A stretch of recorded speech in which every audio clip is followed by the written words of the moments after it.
I was pulling my camera out here when a little vole appeared out of the corner of my eye. This Andean mountaineering team filmed a video of this mouse scurrying across an alpine snowfield at just over 20,000 feet on the slopes of this volcano called Llullaillaco.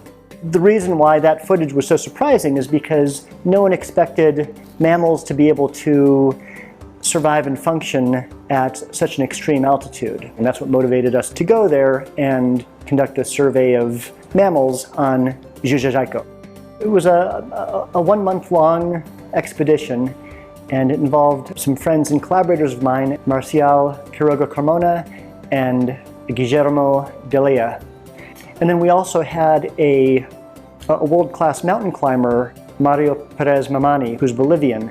We started off surveying sites over a broad range of elevations to figure out what species existed in this general region, because it's a very unexplored part of the world.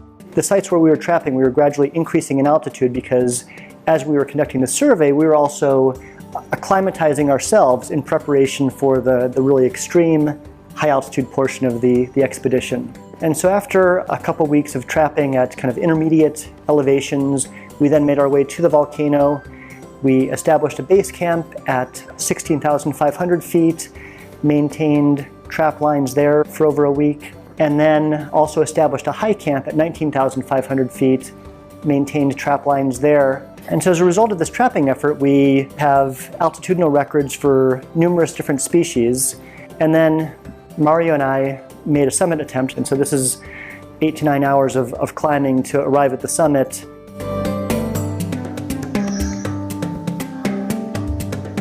The goal of the expedition was to document the elevational range limits of the native mice there, and if we succeeded capturing any mice at the elevations where we were setting traps, it would definitely be a world record, because no one expected mammals to be living at such extreme altitudes.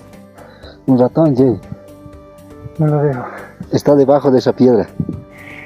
And so when I first arrived there on the summit, my friend Mario started telling me that he had just spotted a mouse scurrying across the rocks, literally on the summit. Finally, it dawned on me what he was telling me, and so I quickly kind of came to my senses. Fortunately, my reflexes were still good enough that I was able to actually capture this mouse on the actual summit of Llullaillaco. So this was our world record mouse.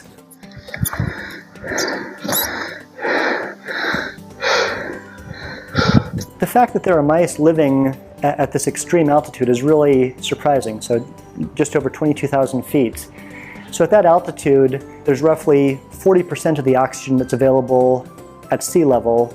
Temperatures are basically never above freezing and can drop as low as minus 60 Celsius. It's an extremely hostile environment, given that the same species exists at these extreme altitudes and also its range extends all the way to sea level. One of the obvious questions is whether the mice living at the extreme altitudes have evolved specialized genetic adaptations to survive and function under those conditions, and whether they differ genetically from members of the same species living at sea level.